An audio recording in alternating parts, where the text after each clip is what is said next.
One thing that stood out to me from both the lecture and the film is that during the economic miracle, it wasn't really just about the economy growing. Italy was kind of becoming wealthier and much more modern, but at the same time, people were dealing with a lot of social and cultural changes, kind of like what we talked about last week. The lecture kind of talked about how quickly the country was changing between 1958 and 1963, and industries are growing, and people are moving to those cities, and families are kind of finally being able to afford things like cars and TVs and washing machines and other household appliances. And even though all that kind of sounds really positive, it also seems like people started placing a lot more value on consumerism and material success. And I think that's kind of exactly what Fellini was exploring in La Dolce Vita.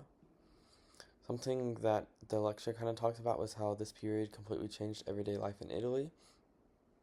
People weren't just really making more money, but they were also being introduced to a whole new way of living after war and going through fascism. Advertisements and television and new products kind of encourage people to buy more and think differently about success. And we can see this in Rome, especially becoming a symbol of the new modern Italy, kind of attracting the celebrities and tourists and people hoping to be a part of that lifestyle.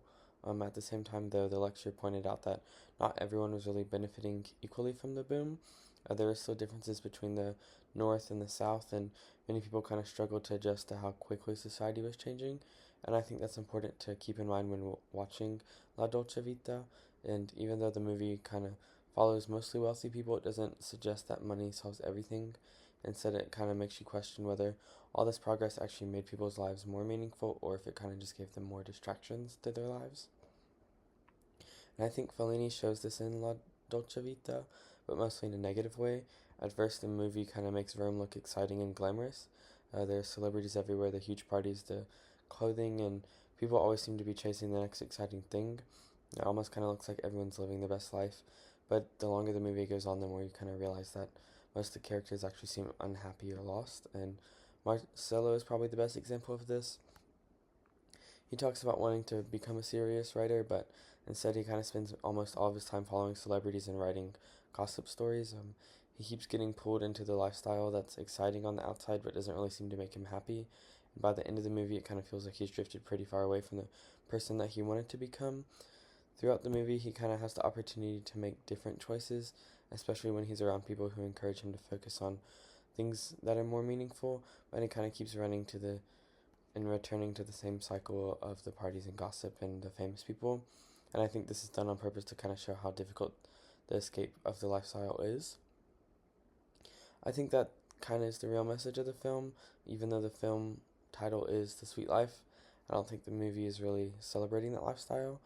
To me, it's kind of showing that having more money and fame and entertainment doesn't really automatically give you in your life meaning.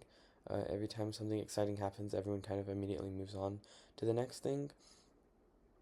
Whether it's kind of Sylvia arriving or the big parties or another celebrity, nobody really seems satisfied for long, and the excitement is always temporary, and then everyone starts looking for the next thing to keep them entertained, and that constant search for something new made me think about how consumer culture was growing during the economic miracle. People finally had kind of access to things they never had been able to afford before, but the film kind of seems to ask why and whether always wanting more can actually leave people feeling emptier. And one scene that kind of really stood out to me was the ending scene on the beach. After spending the whole night partying, everyone kind of gathers around this giant dead sea creature that kind of is washed ashore. And it's kind of strange, but to me, it kind of shows that underneath all the glamour, there is something empty. Then Marcelo notices Paola, the waitress that he met earlier, and she kind of tries talking to him from across the water, but he can't really understand. So instead of kind of trying to hear her, he just kind of smiles and walks away. And that scene kind of was sad to me because it almost seemed like Marcelo was turning away from the chance to have a more genuine life. And even though the movie never directly explains what she's saying, I don't think it's really the point of what she says. I think it's the part that he doesn't really listen or make the effort to. Um, you can also kind of see this in Marcelo's relationship with Emma. They spend so much time together, but they're always kind of arguing and never really understanding each other. Another example is Steiner. At first, he kind of seems to have the perfect life, and Marcelo even says that he envies him at one point, and then, kind of out of nowhere, he kills himself and his children. Quite sad.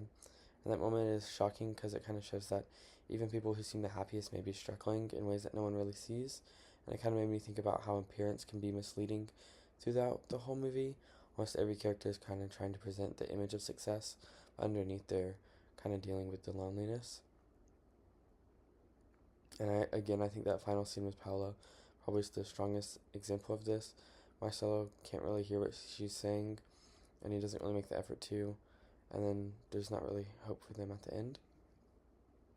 And I think the article kind of helps explain why the movie felt so different than a lot of older films. Sydney kind of talks about how around 1960, filmmakers became more interested in characters and their inner lives instead of kind of telling simple stories with clear endings. I think that's exactly what La Dolce Vita does. The movie doesn't really give us one big plot or an easy answer. Instead, it kind of lets us follow Marcelo through different experiences and leaves us to decide what they all mean.